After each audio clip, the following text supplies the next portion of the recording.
but none of them have really stepped up to condemn India in the manner that possibly Trudeau was expecting from his global allies. It seems like Trudeau has thrown not just the relationship of his own country with India in jeopardy, but even those of the other Western countries who don't seem to be willing to be drawn into this war that is not of their making and possibly shouldn't have started in this fashion to begin with.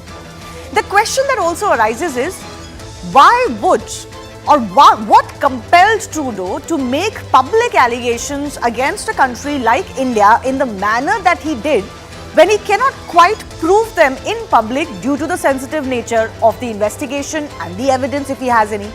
Why did he escalate the matter to such an extent that it becomes a diplomatic row, dragging in other countries as well?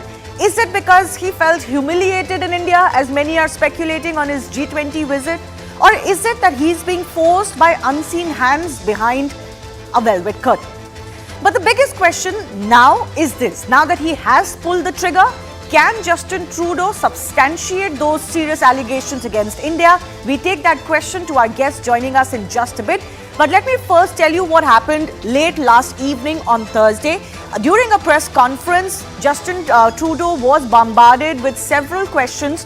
And really, as I said, the fundamental question is, where is the proof of what are they going to do to show that proof to the world now these allegations are public? Now, there are fundamental questions that Justin Trudeau ducked last night. One, of course, is on evidence to back his allegations against India. He even ducked the question on the lack of international support for his allegations, including partners like US and others. And he also ducked the question on India suspending visa services to Canadians, because possibly this is one of those steps that the Canadians did not see coming. But the question that really arises here is, as all of us are repeating, not just in India, but across the world now, where is the evidence? So I just want to take you through some of the statements that Justin Trudeau has made over the last week or so when he first spoke about this, and what has been the response, not just within Canada, but of course in India too. So take a look. On September 18, he said in the House of Commons, where this entire row began, that Indian agencies are linked in the Sikh leader Hardeep Singh Nijjar's case. He even called Nijjar a Canadian citizen, and of course we can go into the background of Nijjar and how India disagrees with the stature that Canada is according to Nijjar, their Canadian citizen. But leaving that aside, the next day he seemed to climb down on it, because possibly the realization was dawning that now they'll have to actually prove what they're suggesting in the very public manner. So then he says that we are not wanting to provoke India, we are just asking them to take the issue seriously. He reiterated that he had told this to Prime Minister Narendra Modi when he came to G20 and on the sidelines. On the next day, this is of course Pierre Poilievre, who's the Canadian leader of opposition. He himself put pressure on the Canadian Prime Minister that Trudeau should come clean with proper evidence. In fact, Pierre even went on to link Trudeau's actions that were much softer on China and their alleged interference in Canadian business than what he has done on India. Very important statement that the leader of opposition made there. The next day, Trudeau, when asked about proof, he again reiterates only this, that there is credible reason to believe that Indian agencies were involved. Now here's the question, do prime ministers, head of states go to public and make this such a diplomatic row on credible reasons, potential risks, credible allegations, no matter how you term it? There is of course a way to handle this, even if he believed that this was of serious importance. I also want to remind our viewers that of course the Indian MEA on allegations has said categorically that Canada has not shared any evidence or information yet, and of course they have reiterated, and there's evidence for it, that India over the years has shown a lot of evidence against a lot of these fugitives who run away from India, and majority of them have settled in Canada. So the big question once again continues to be, exactly why did Justin Trudeau take the step that he took in the manner that he took, and what is the way out for Canada now? Canada's allies have also not responded in the manner that Trudeau would have hoped. I just want to, for the benefit of our viewers, take you through statements that have been made by some of the Five Eyes nations. There is of course a story which alleges that Justin Trudeau, before the G20 summit, did ask these countries to show more support or garner support on this issue. But when the G20 happened and all of these leaders were in India, they completely ignored that issue. We'll of course deal with that in just a bit. So United States, one of the Five Eyes member, all they have said is that we are in close contact with Canada, and they've also added that we will of course urge India to cooperate in the investigation as well. UK, Rishi Sunak, the Prime Minister, has said that it's inappropriate to comment during a probe. Now, this is ideally how a head of state responds. The probe is on, there is no charge sheet in Canada, nobody has even been arrested on the charges that Justin Trudeau has made in Canada.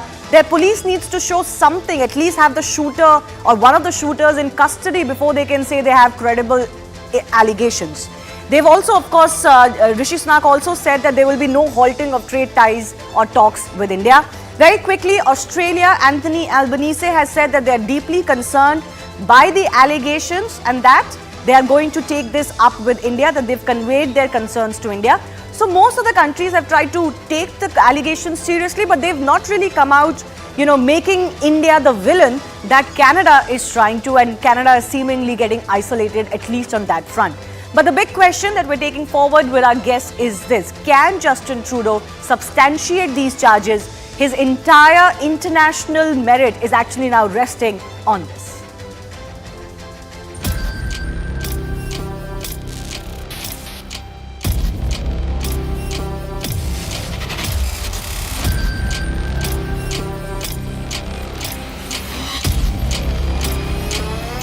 There are credible reasons to believe that agents of the government of India were involved in the killing of a Canadian on Canadian soil.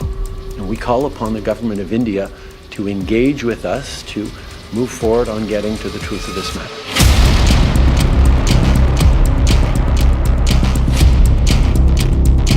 The larger issues of terrorism, and not just terrorism, but also the fact that it is being funded and supported, and we know this for some time from our western neighbor Pakistan.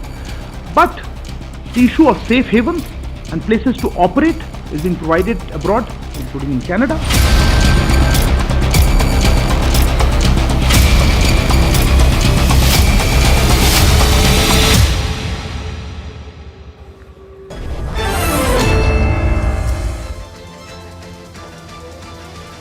Let me go across to our guest joining us. Shashank is former Foreign Secretary of India. Ritesh Malik is President, Canada-India Foundation. Sameer Kaushal is Senior Canadian Journalist who's joining us from Vancouver. And Professor Max Abrams is International Security Expert, one of those that Prime Minister Narendra Modi met on his last US visit.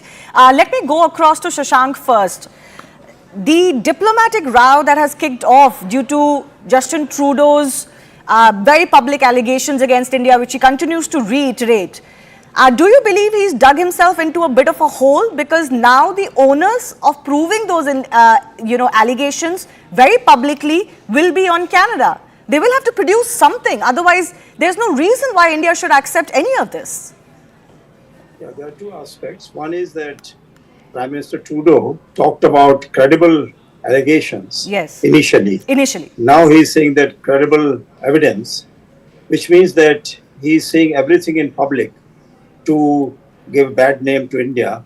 And he took a public decision in the parliament that he would be sending away a senior Indian diplomat, yes, who must have been posted there with the reciprocal approval of the two governments, that somebody posted from the Indian side, from the security side to Canada, and similarly as Canadian security official posted in India. Now, in these matters, when you're trying to develop strategic partnerships, when you're trying to control terrorism, you exchange a lot of information, you post these people, but they are only the point persons. There will be other levels at which the exchange of information would be taking place.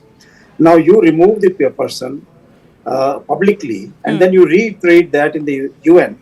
So I think India will have to take a decision now, apart from the bilateral action which we have taken, that in the UN also, we have certain UN resolutions about controlling terrorism. There is a counter-terrorism committee, there is a financial action task force. Exactly. India has all these various resolutions in the G20 declaration, in many other BRICS summit, etc., where their talk is of how to control terrorism and action to be taken by all member governments to control terrorism. And India has been saying, thirdly, that India has been passing on a lot of information, all its dossiers, very frankly, with the other friendly governments. Yes. Now, not to take any action on them, but then to pass on all the blame on India and then try to make it appear as if they have got this information from the Indian diplomatic sources themselves, because they have been hacking the phones and internet connections and other connections of the Indian diplomats. No, so there is some reports, and these are now coming via leaks in Canadian media, that they seem to have some evidence of conversations of Indian diplomats in Canada speaking about Nijjar's killing, etc., which they feel is going to be evidence. But like I said, we cannot quite go by those media leaks or speculations alone. I do want to reiterate my question, Mr. Shashank, one more time. The fact that you've now made this a public fracas, you will have to naturally present something in public, even though such intelligence or proof is never put in the public domain. Now, you could have accepted that till the time Justin Trudeau didn't make this into a public tamasha. No, again, I would say that they are thinking in terms of putting pressure on India, right, for various reasons. Now, who are the factors behind this? Is it Pakistan? Is it China? Is it George Soros? Or is it the Five Eyes have taken a decision that while in G20 publicly they would praise India, yes, but otherwise they will try to put pressure on India to abide by their agenda on global issues and to see that India does not take an independent posture on many of the international issues. So I don't know whether they are taking a right decision or not, but I think they are going to on a slippery slope, and yes, the bilateral relations and the other relations will be through a tough time.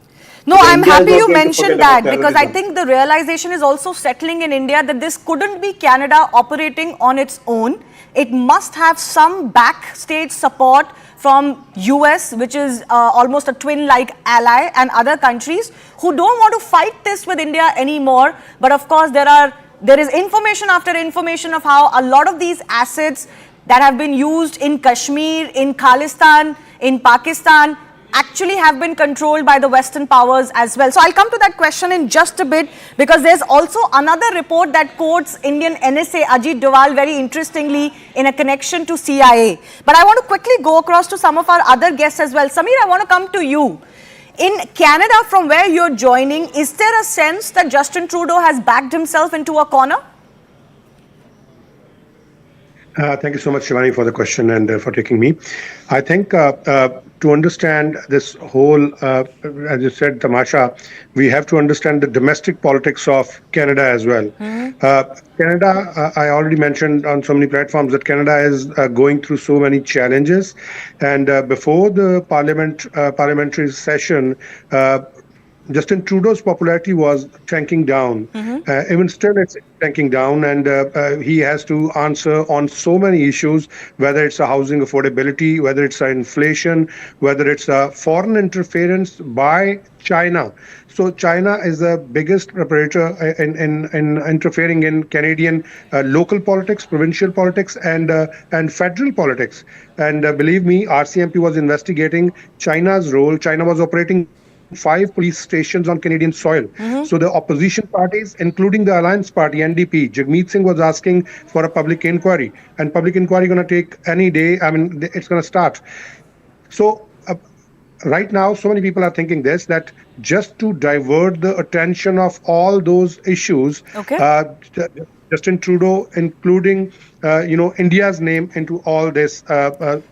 Yeah, but they could have taken this case up with India, but I think it is more the manner in which Justin Trudeau has chosen to do it. As you said, there could be domestic compulsions, but I do want to understand from you once again, is there a sense in Canada that this could have been handled more deftly instead of being so blunt about it? There is a lot of confusion, but on the other hand, because of the domestic, the background I told you, what we feel that somebody twisted Mr. Prime Minister's arm to go public at this level, because this is unprecedented, that you go to your parliament, your House of Commons, and say and allege another sovereign nation to a friendly country. Absolutely, and without any evidence. Not just only one time he alleges this. Even yesterday, when he was in New York on United Nations General Council meeting, he once again said this. He never said this. That these are the credible allegations. He said we have a credible reasons to believe. Yes, from So credible still, allegations, it became credible. It became credible reasons, because I think that term "credible allegations" was drawing a lot of ire globally, that he had initially used of a potential link to Nijjar's killing. But you know what is also interesting is that a lot of his party members and others, and I want to go to Ritesh Malik on this, because you are the president of the Canada-India Foundation. You deal a lot with the diaspora and people back at home in India as well. You know, what this episode has done, Ritesh, is it has brought a lot of the muck out of, from under the carpet onto the surface. One, all of these information that India has been providing for decades to Canada on these nefarious activities linked to Khalistan secessionist movement going on in Canada, uninterrupted. Characters like Pannu, issuing threats, now asking for the Hindu Canadian community to leave the country. And we don't see any alarm on that.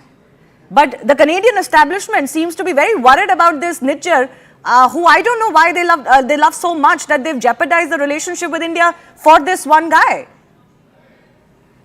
Shivani, thank you for having me and asking this. As you say, our foundation, Canada-India Foundation, our major mandate is how these two countries can work together, India and Canada. And there cannot be any sort of relationship if there is no diplomatic relationship, like people-to-people relationship, business relationship, cultural relationship.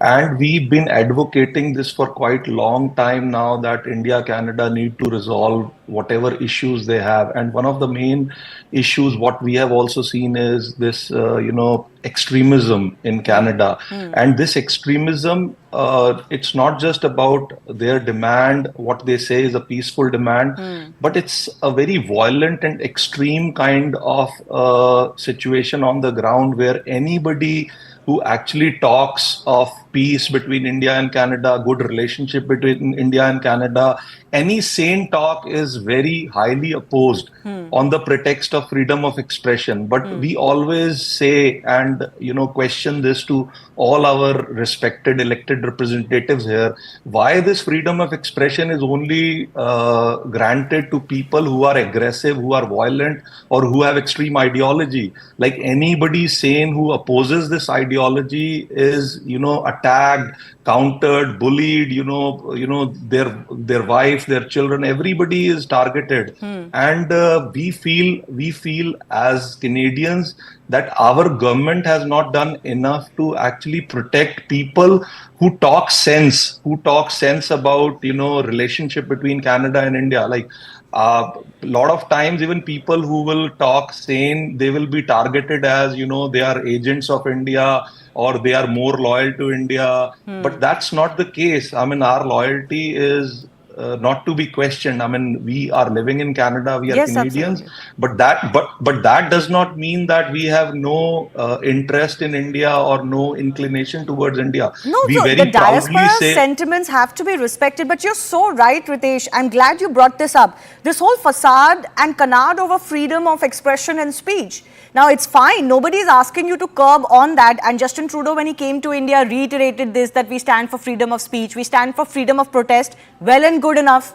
Although we saw what happened to the truckers' protest in Canada, leaving that aside, he reiterated that, they brought up government interference to take Sameer's point forward with the Prime Minister. Had he left it at that, it wasn't a big row. But to link India to a killing without giving justified reasons is another matter.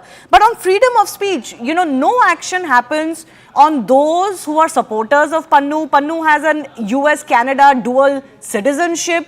He's issuing threats. He makes videos on secessionism, which is not, a freedom to ask for secessionism from another country, another democratic sovereign country. But Canada doesn't seem to act on that. All the liberal values of Justin Trudeau cannot hide him from the fact that there is violent speech going on against Indian diplomats and now against the Hindu community in Canada. But Mr. LeBlanc, who's the public safety minister, has only just said that, this is not allowed. What are you going to do? Shivani, we would have appreciated, if our prime minister stood for us and said, when this guy from SFJ released a video 2, 3 days ago, saying all the Hindus or, Indo-Canadians who actually talk about India to go back to India. I mean, we would have appreciated our prime minister to take a stand that no, I don't, it's not freedom of expression. And, Hindus or Indo-Canadians for majority, even Sikhs, Yes. like there are majority of Sikhs who are very, very, very loyal to India and they still relate to India more than anything else. They have nothing to do with this Khalistan issue.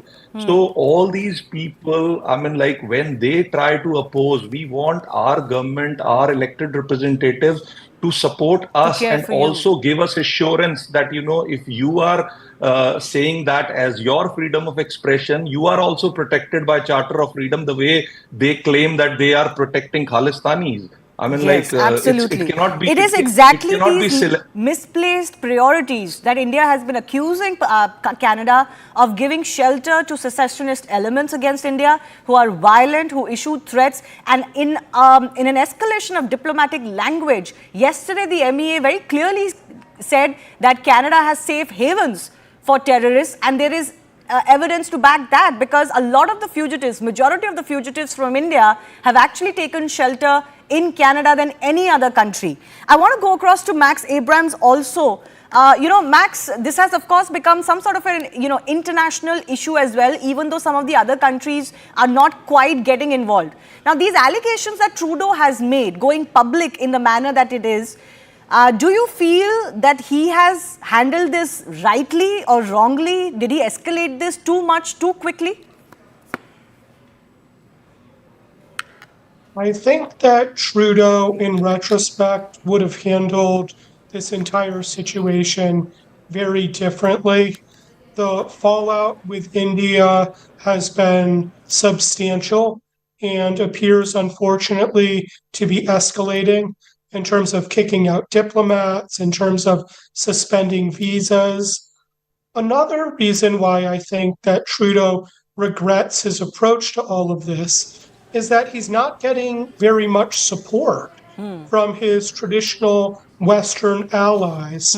The so-called Five Eyes alliance, but particularly the United States, has been noticeably muted in supporting Trudeau. Now, it's true that just yesterday, the National Security Advisor, Jake Sullivan, said, if indeed it turns out that the Indian government was involved in this attack, then there are no countries which get an exemption, which is implying that even India, with its strong relationship with the United States, wouldn't be exempt. However, that's rather muted, given the severity of the allegations and the fact that the US and Canada also have a long-standing close relationship. And so the fallout to Trudeau has been substantial,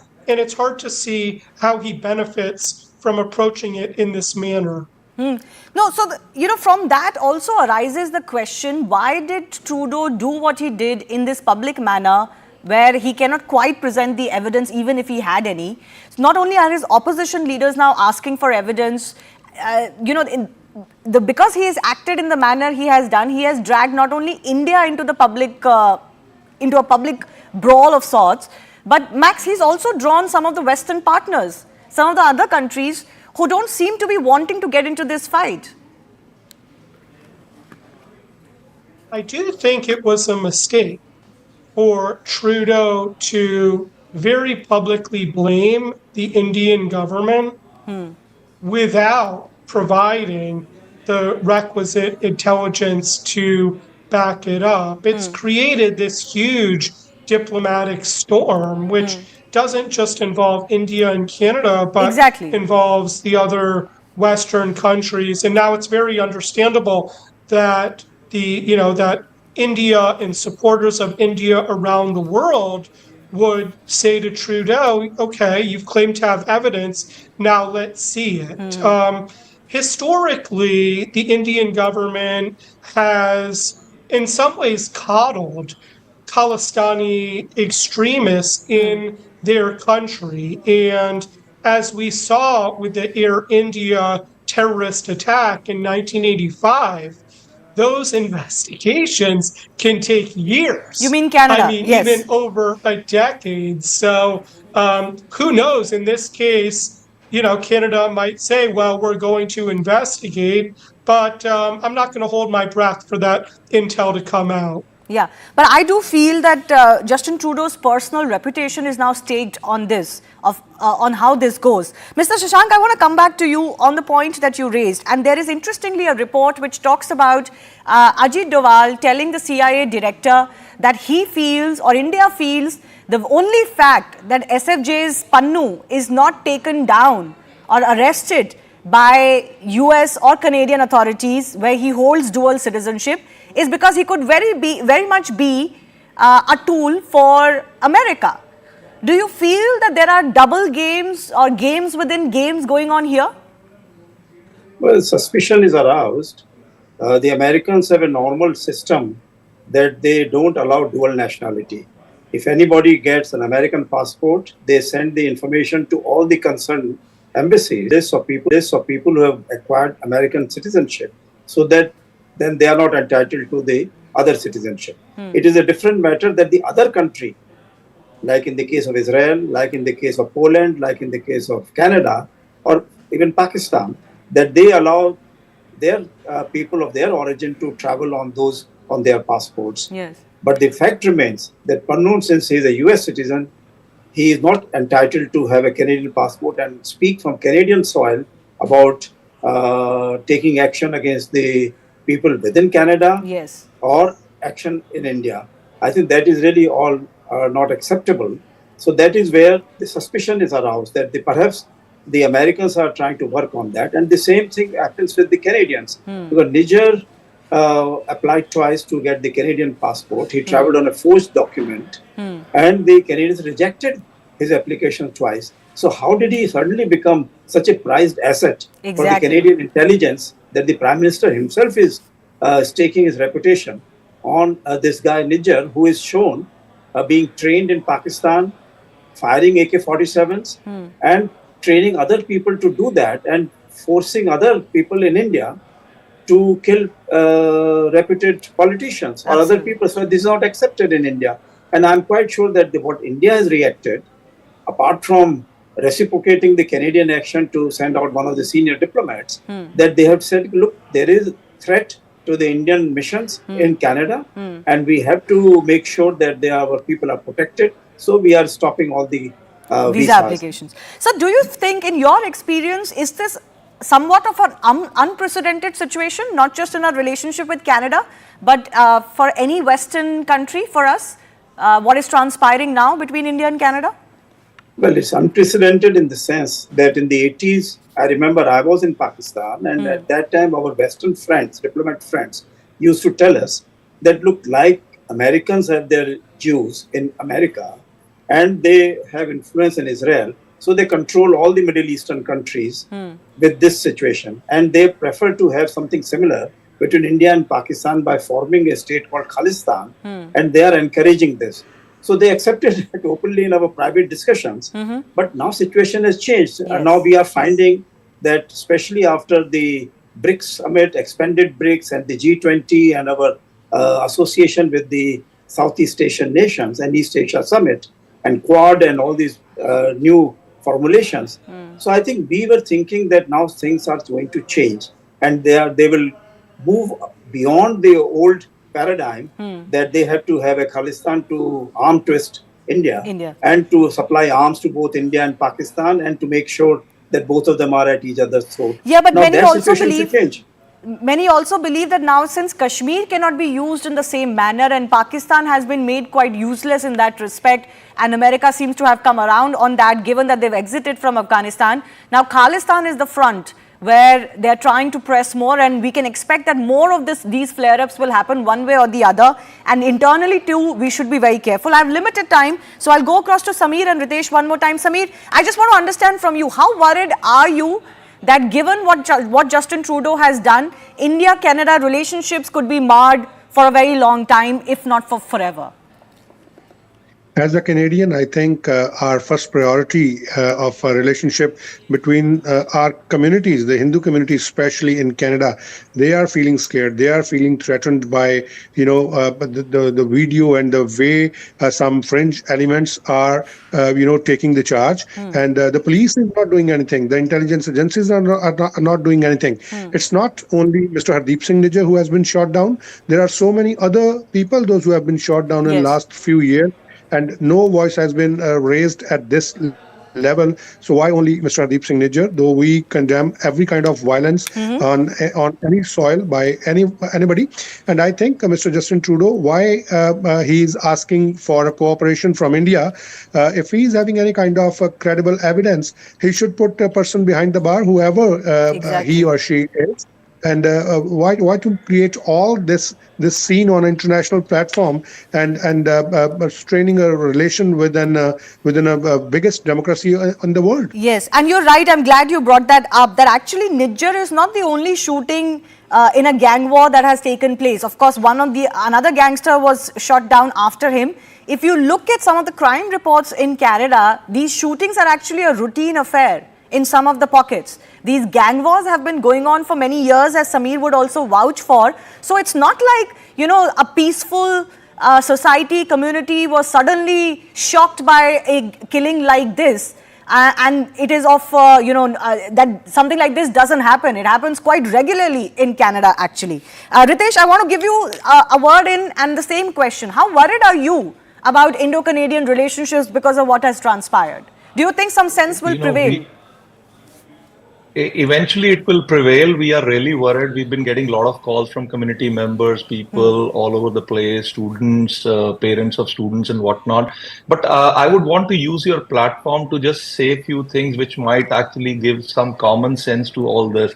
I mean, I want to convey this message that, majority of Sikhs are not Khalistanis or supporters of Khalistan. Absolutely. And all these Khalistanis are not real Sikhs. And we need to understand that we do not need to look at every Sikh as that. Not these people are Khalistanis. And majority of Indo-Canadians here want great relationship between Canada and India. Like Canada and India are our lifelines. I mean, India is our motherland and Canada is our homeland. We've chosen homeland. So we want them to flourish in every possible way. One thing which I think if Canada can work on is if they can give equal rights of expression and speech to every Indo-Canadian as they have given to Khalistanis. Yes. I think Canada themselves will see how many people oppose them or are against them. The only big problem is because these people have their ears and eyes in the government, bureaucracy, everywhere. So they bully everyone, and there are a lot of people who resist this ideology and their thought process are not able to speak up. If they are allowed in Canada. So if the liberal standards were to be applied, then actually Justin Trudeau should be standing with those who are being bullied, as you say. Absolutely. If Canada can assure every Indo-Canadian that they will be protected and they will have equal right to speech and expression, I mean, you will see within a week that they will not be even seen anywhere because there are 90% people who will come out and oppose their ideology. Absolutely. It's always a small minority. In fact, Justin Trudeau said that actions of a few should not be painted over every member of the community or Canada, and we agree with him. But at least act on those few, on those minority, individuals who are completely hijacking the narrative and the entire relationship between India and Canada. I do want to ask you, as Canadians. Yes, Ritesh. I said we as Canadians just need to walk the talk. Okay, walk the talk. That's a good one. My final question to Max also, since you track international relationships so closely, how do you think this high-stakes game, diplomatic standoff is playing out? Exactly who is coming out looking better right now? I don't think that there has been the kind of outrage internationally which Trudeau seems to have anticipated. Modi is a very popular leader around the world. Everybody, all the countries want to befriend India, not just the United States and the West, but also the United States and the West adversaries. Russia wants to maintain strong relations with India. China certainly doesn't want a growing conflict with India. And so I think that this conflict really highlights India's geopolitical importance. Well, which is why, again, people are questioning the judgment that Justin Trudeau has displayed. I do thank all of our guests for joining us. We'll track this big story very closely. Time for a very short break. On the other side, a special conversation with Union Minister Hardeep Singh Puri, not just on the Women's Reservation Bill, which has finally become a reality, at least has been passed by Parliament after 27 years of fight, but lots more, including Canada itself. Stay tuned.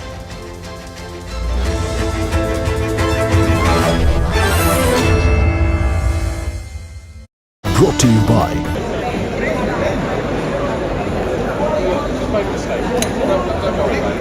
First time for everyone.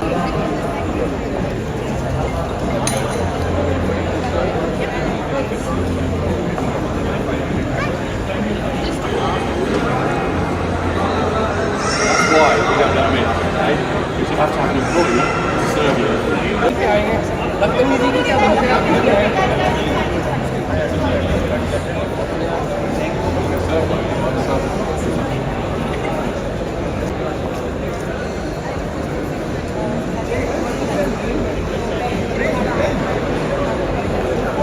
Just make a mistake. Don't worry about it. First time for everyone.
काफ़ी अच्छा experience था मेरा। मैंने सुबह से wait किया यहाँ पे, क्यों मैं खड़ा था। कोई करीबी 4 बजे से मैं खड़ा हुआ हूँ, तब जाके मेरे को मिला ऐसा। बड़ा अच्छा एक्सपीरियंस था एप्पल की तरफ से। अच्छा, क्या खास बातें इसमें आपको लगी अच्छी? क्योंकि ऑल प्रीवियस वर्जन भी थे, अपने आईफोन 15 के, क्या खास बातें लगी जिससे आप अट्रैक्ट हुए इसमें? सर, अट्रैक्ट की तो कोई बात नहीं है, मेरे को है ही कि अंदर से कि मेरे को लेना ही है। हरदम मैंने टॉप फ़ोन रखे हैं, 13 था, 13 प्रो मैक्स भी मेरे पास था, 14 प्रो मैक्स भी मेरे पास है। अब 15 आया तो मुझे था कि 15 प्रो मैक्स ही लेना है, और वो भी सबसे पहले लेना है। जी सर। 4 बजे से आप बने, कल रात से प्लानिंग कर ली थी कि हाँ बिल्कुल सर, मैंने कल रात से प्लानिंग कर ली थी। सुबह 3:30 में उठा था, उसके बाद सीधा 4 बजे मैं यहाँ पे आ गया था sir.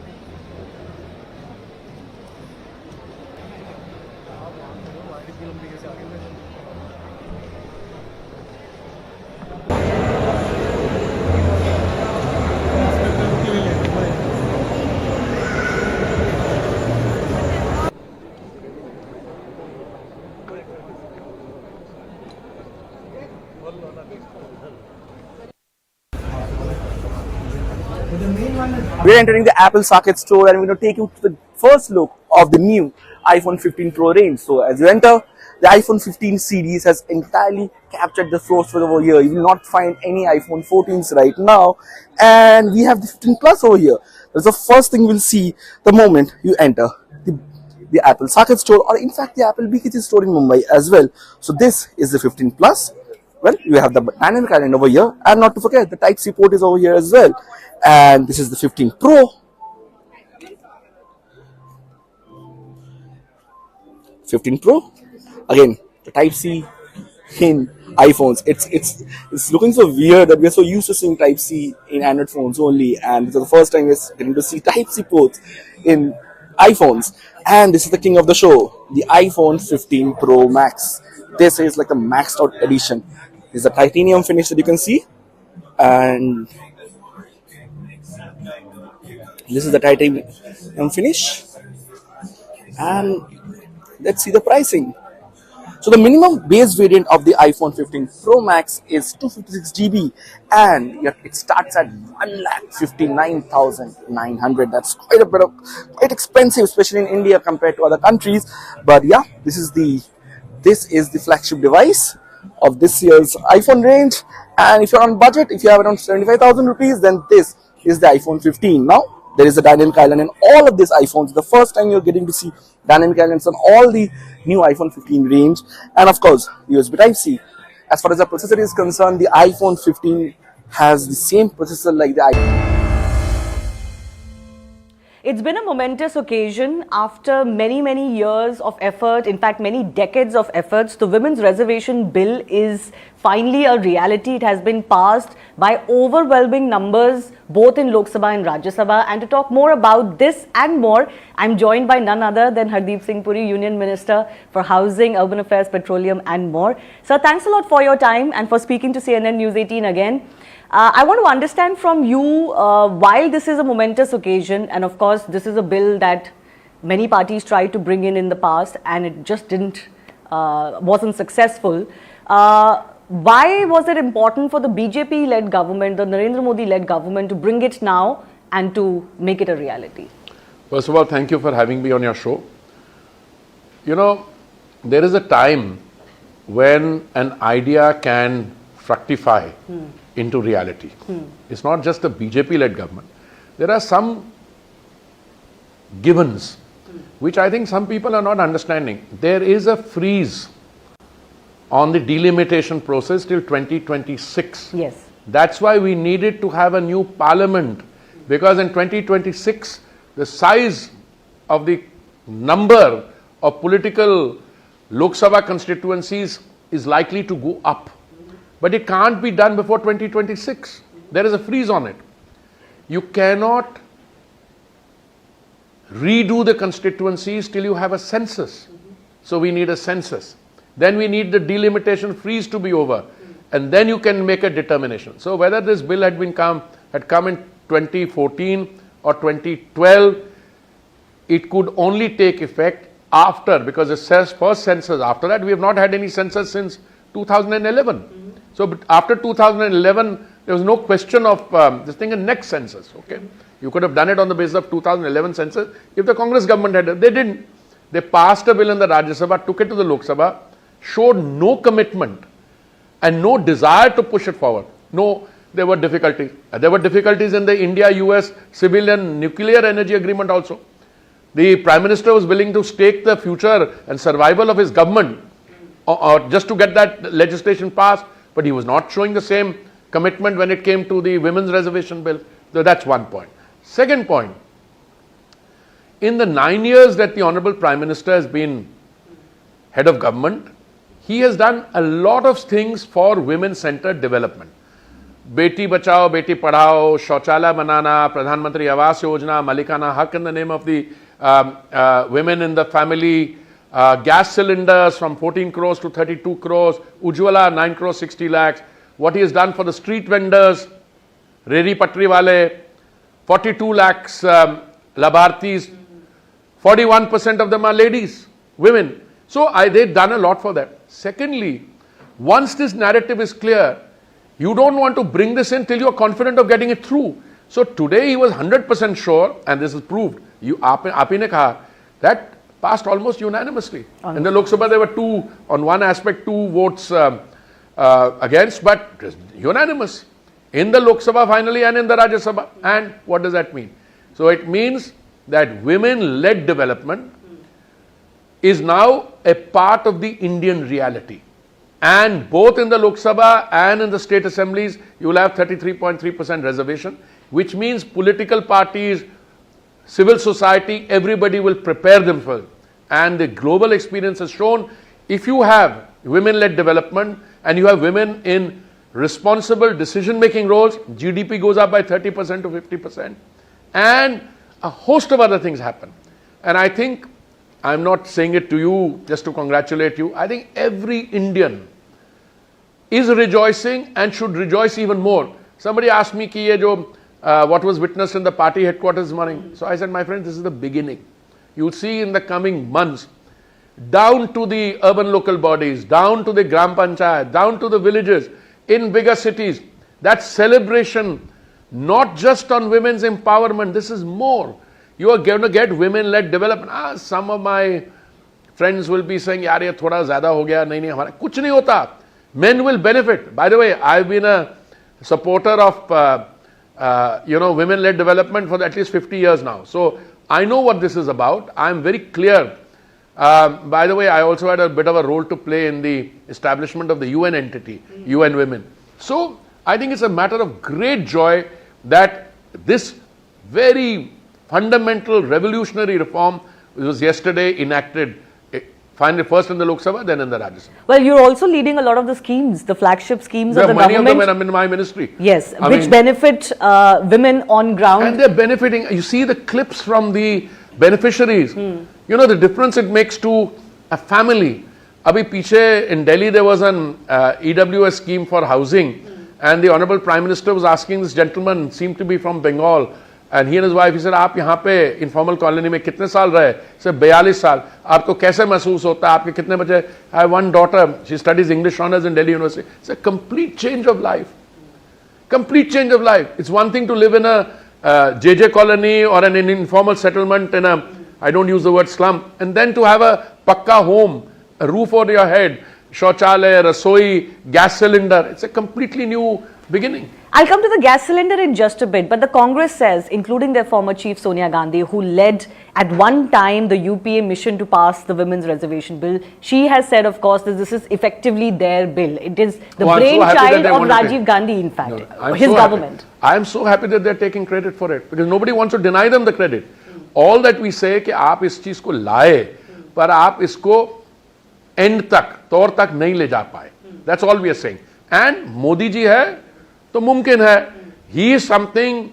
Look, the bill that was brought to from the Rajya Sabha, transmitted to look, lapsed in 2014. One of them got up and said, ये तो हमारा bill, ये आपका bill नहीं है. आपने कोशिश की थी, आपको सफलता नहीं मिली. ये मोदी जी की है. Modi ji brought in all the women-centered development and he's resurrected that bill with changes. And today it's seen the light of day. So one of the changes which the Congress party is, still today Rahul Gandhi has talked about is that the OBC quota is not there. And he has talked about that, yes, during their time also possibly they should have pushed for it. Yes, it was not there in their bill also. But the Congress party plus the India Alliance bloc parties are saying that the BJP with your kind of majority possibly could have done this too. Madam, it's entirely possible that Shri Rahul Gandhi ji's statements are being written by NGOs. And it's entirely possible that the NGOs are not reading the Constitution. The Constitution as it presently stands has no provision for OBC reservation. It has for general category and for SCs and STs, scheduled caste, that is the caste listed in the schedule, and scheduled tribes so listed. Agar OBC ka hota, why would we not bring it? And we are not saying we don't want to. But do you want to delay this bill further in order till we can bring in the OBC thing? The OBC reservation of panchayats came from the state action. And for others like in the civil services after the Mandal agitation in Sri VP Singh's time. So all that can happen in the fullness of time. So I think the Congress should be well advised, encouraged to take credit and admit that something that they started but failed on, Modi ji succeeded in taking that to its logical conclusion. Well, you mentioned the Mandal Commission. I do want to ask you, because you've been a bureaucrat, yourself. Rahul Gandhi has talked about and has made this allegation against the government that out of 90 government secretaries, there are only 3 OBC secretaries. First of all, it's not correct. First of all, it's not correct. I don't know where he's got the figure from. I tried to check. I think it's, I shouldn't use the word, but it's not correct. I confine myself to a milder term. Second thing, I think the Honorable Home Minister gave a brilliant answer. He said कि secretary पता नहीं कितने OBC के, पर एक बात बताओ, अगर OBC के लिए कोई provision ही नहीं है, अगर OBC का होगा भी तो आपको पता कहाँ से लगेगा? The IAS people had just one, regular recruit or SC/ST. When I joined the foreign service, those are the categories. Now, after a particular time, OBC thing came, but those that happened later, they are not even due for empanelment as secretary, or maybe they will become due. So I think Mr. Rahul Gandhi, just as he probably is not aware of the fact, and the NGO didn't, I don't blame Mr. Gandhi, he's a very, very nice person, but the NGO which was writing his speech forgot to read the constitution. Similarly, on these 3 secretaries, where has he got it from? I don't know. I can tell you, when I was a secretary to the government, and I don't want to say it because it will just add fuel to the fire, I knew where all the secretaries came from. So ये गलत बात है, और today we are all in a happy, rejoicing, celebratory mood because the Honorable Prime Minister has delivered on one of the most important pieces of legislation through a constitutional amendment, which will be a plus for Indian society, not just for women, but for Indian society. But sir, there are some speculations that this might not become applicable even by 2029. We don't know who will come into power in 2024. No, 2024, I don't have any doubts, but if the Congress party or somebody else is eyeing power and they don't have confidence on themselves from bringing it in before 2029, I have nothing to, I think they should. Because the delimitation process and the census process takes a lot of time. No, census will be, the census has been delayed rightly. We are operating on the 2011 because we were in a, not just economically, but physical lockdown situation. Look, I was civil aviation minister, I know this. I mean, movements are not possible. We were bringing in people from Vande Bharat from outside. So there is a delay on the census, but census will see the light of day very soon. Then the freeze on delimitation will be lifted by 2026, and then you can make a determination of which of those seats will come, and it will be implemented both for the state assemblies and the... So you're hopeful that by 2029... I'm not hopeful, I'm 100% sure. I'm not just hopeful, I'm being much more... Regardless of whose government it is in 2024. Yeah, absolutely, because the pressure from down, under, and I'm even more sure because I'm sure it will be a BJP government.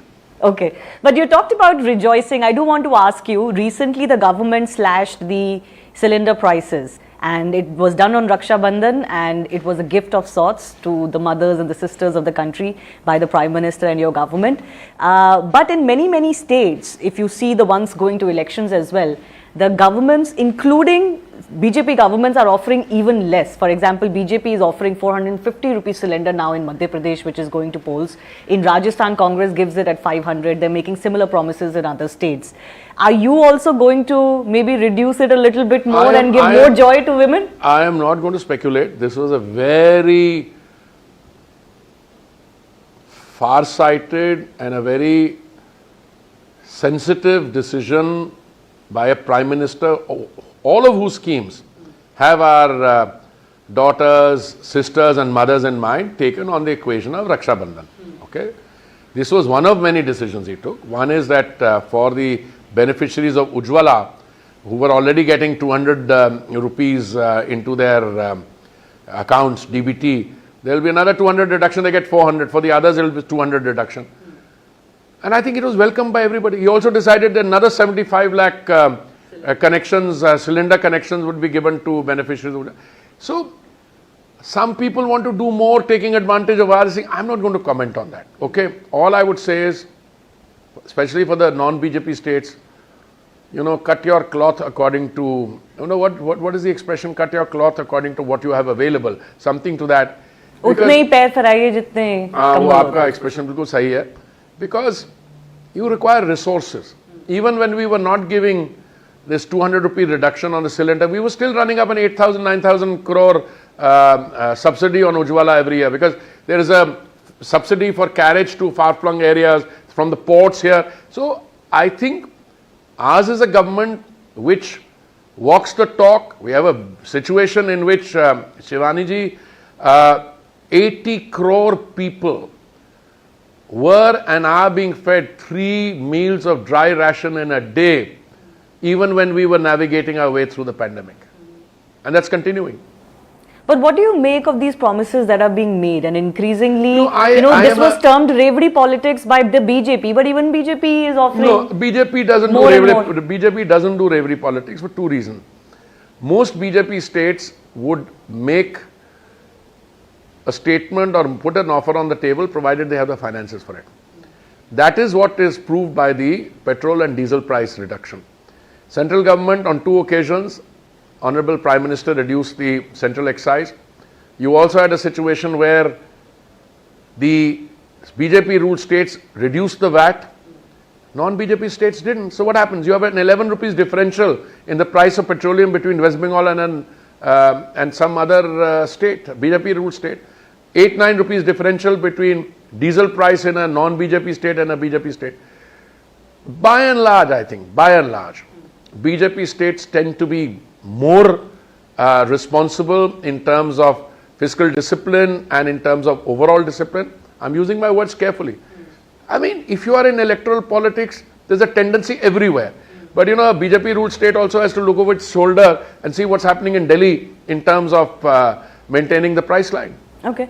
I do want to take your opinion also on the other burning issue that we are witnessing in India these days, and as in your experience as a former diplomat as well. What do you make of the kind of allegations that Canada has made? And of course, India has responded to it, but this is a very sensitive issue for India. The Khalistani movement is a very sensitive issue for India. No, I'll tell you very clearly up front. First of all, this is an issue which is firmly in the domain of the Ministry of External Affairs. Yes, sure. The official spokesman, JSXP, Arindam Bagchis, had a very detailed press conference yesterday. I think it took questions from every journalist, took supplementary questions, and he's answered all that. As far as I'm concerned, this is an MEA thing. But I'll tell you, you use the word allegation. 1 minute.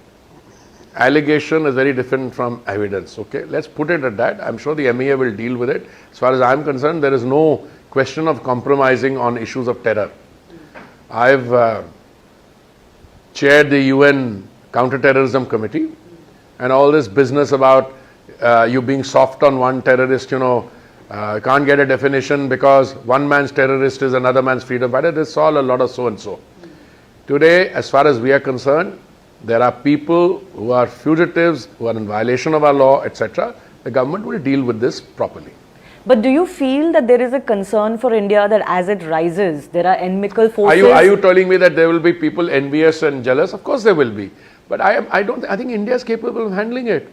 I mean, the fact that the Prime Minister and India played the unifier in a deeply divided world and you got the G20 outcome that you did speaks volumes for the maturity of the leadership. But there is a sense in India that now that the Kashmir issue is no longer the burning issue, a lot of the forces are using the Khalistan issue to, drive some wedge between communities in India. How do you see that? Because you fought an election from Punjab as well. No, I fought an election from Punjab. I'm very familiar with Punjab. I go there at least once or twice every month. There's nothing to worry on that count. Our people are mature.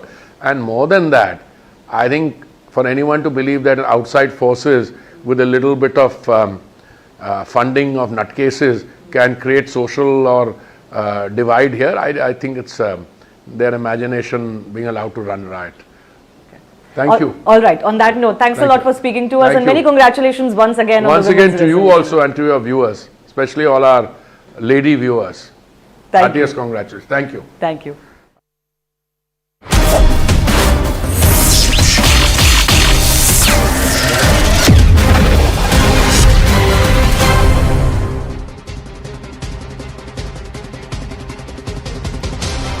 Namaste, Jai Hind, and welcome to this edition of The Right Stand. Yes, it's Shri Shakti in Parliament, ladies and gentlemen, with an overwhelming number and majority.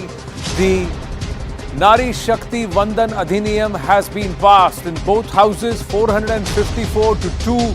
in the lower house or in the Lok Sabha, the House of Peoples, but in